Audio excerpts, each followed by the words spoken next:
majestic in its stark grandeur, Agua. The volcano of water rears its menacing peak over the sleeping ruins of the ancient city of Antigua, one-time capital of Guatemala, largest of the 5 republics in Central America. Agua is one of several volcanoes now slumbering, which time and again have laid in ruins Guatemalan cities founded in the dim past by the Toltecs. For over 200 years, Antigua was the capital of Guatemala and the seat of one of the highest types of civilization in the Western world. The cruelty of nature and of foreign invaders have destroyed Guatemala's ancient culture. The majority of our citizens, who are pure-blooded Indians, live in a state closely bordering on semi-barbarism. Throughout the country, one finds villages composed mainly of one-story houses, walled with rocks and thatched with straw. The more palatial of these are crowned with a large earthenware pot to keep out the tropical rains. A typical residence will house grandma, grandpa, a couple of their married children, their children, a dozen chickens, and a dog or two. The elders of the settlements are treated with great respect, something lacking in our more, should we say, cultured countries. In some respects, the Guatemalan Indians are far advanced. For instance, the barber trims one's home. While, as for the ladies, they have a style of hairdressing that, well, it may yet be the rage with us.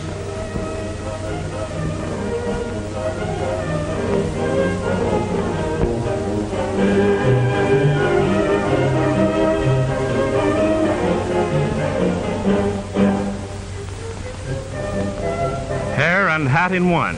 Style plus economy. The Guatemalan women are the busy bees of the family, doing all the cooking and most of the other work essential to life. They are adept at making tortillas, that ancient ancestor of our own modern flapjack. This girl, well, she sure would collect crowds in front of a restaurant window.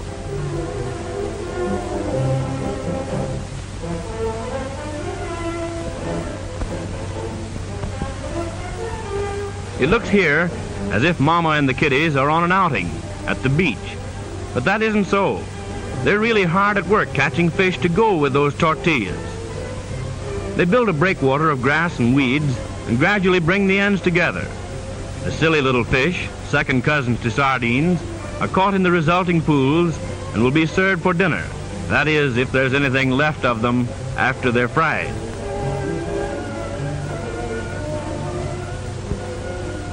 The men go duck hunting occasionally when a bit tired of tortillas and fish. Just try this method of catching ducks sometimes. First, locate your ducks, and then give chase in a duck-out canoe, throwing rocks at your prospective dinner every once in a while.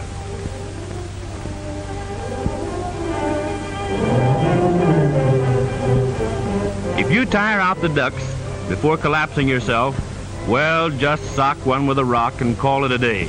Some sport, eh, what?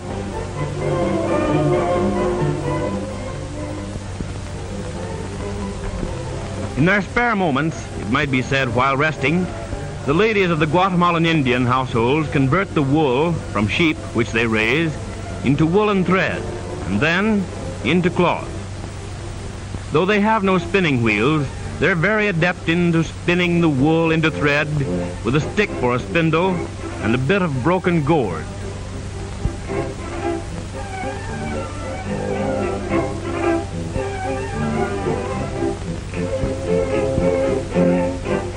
You might try this yourself sometime when you get tired of listening to the radio.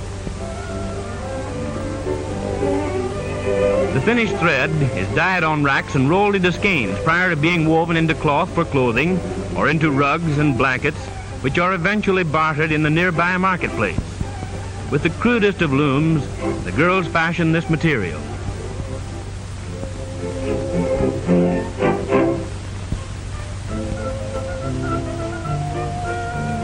This girl is very busy with both hands and mouth. She's chewing chicle, the base of our own more modern chewing gum. It sure sounds good, doesn't it? The weaver sits in a loop of the crude loom to hold the affair taut and busily works away on a blanket.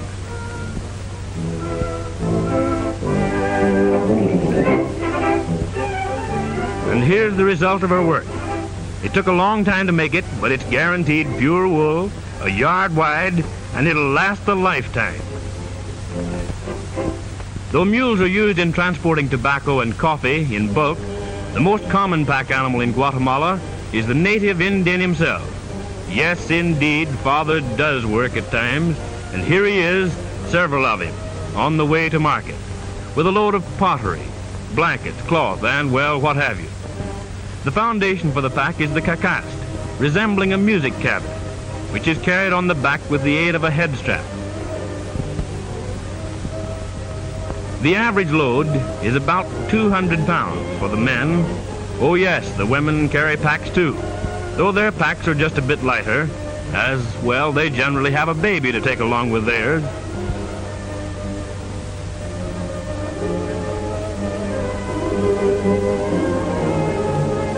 Even the boys are trained at an early age to become human beasts of burden.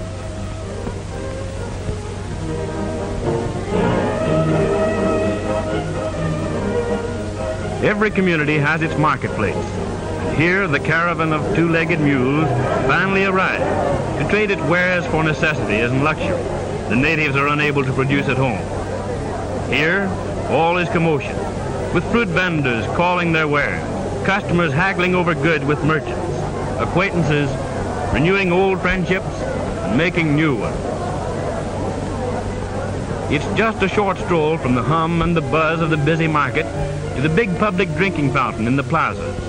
The women love to gossip here while filling their huge jars with water, and few of those big jars are ever broken, but many a reputation is badly damaged when the girls get their busy tongues to wag.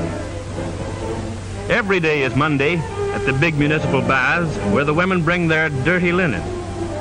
You'd think that the girls would look mighty neat with all this washing, but, well, take a look for yourself.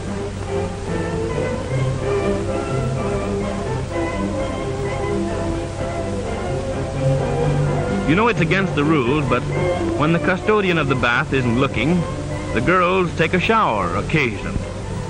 Very occasionally. Though the majority of the native Guatemalan Indians, composing about 4/5 of the country's population, are devout Catholics, their great delight on festive occasions in the cities is the indulgence in rites and practices undoubtedly descended from their pagan ancestors, the Toltecs. Among these is the carnival dance, solemnly performed in elaborate costume to the booming beat of the native instrument, the marimba.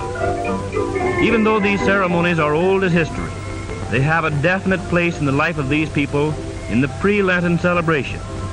Fantastic figures representing different animals. As the lasso descends over the antlers of the deer, it signifies the capture of the last meat before the 40 days observance.